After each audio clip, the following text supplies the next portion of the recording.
మరింతగా, ఎందుకంటే పోలీస్ సరి అయిన విధంగా పనిచేసినట్టయితే బయట నుండి పెట్టుబడులు కావచ్చు, ఇండస్ట్రీస్కి సంబంధించి టూరిస్టులు కావచ్చు, లేకపోతే ఎడ్యుకేషన్, ఇతరత్ర అనేక అంశాల ద్వారా రాష్ట్ర ప్రగతికి ఉపయోగపడుతుంది. ఒకవేళ పోలీస్ పటిష్టంగా చేసినట్టయితే దాని భాగంగానే ఈరోజు మన రాష్ట్రానికి పెట్టుబడులు కానీ ఇతరత్ర టూరిస్టుల సంఖ్య పెరుగుతున్నటువంటి సందర్భం లోపల రాబోయే కాలంలో వచ్చేటువంటి బయట నుంచి వచ్చేటువంటి వాళ్ళకు కానీ రాష్ట్రంలో నివసిస్తున్నటువంటి వాళ్ళకు ఒక రక్షణ కవచంలాగా ఉండడానికి మరింత ఇంకా మారుతున్నటువంటి టెక్నాలజీని ఉపయోగించుకొని అన్ని రకాల నేరస్తులకు పోలీసు కాకి బట్ట కనబడితేనే కాదు, కనబడకపోతే కూడా నేరం చేసే భయము, ముఖ్యంగా ఏ డ్రగ్స్ అయితే ఉన్నాయో గ్రామీణ ప్రాంతాల్లో,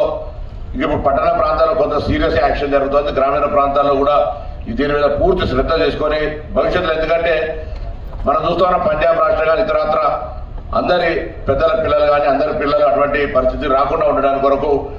దీన్ని పరిరక్షించాల్సిన బాధ్యత రాష్ట్ర ప్రభుత్వం, గౌరవ ముఖ్యమంత్రి గారు ఆలోచనను అమలు చేస్తున్న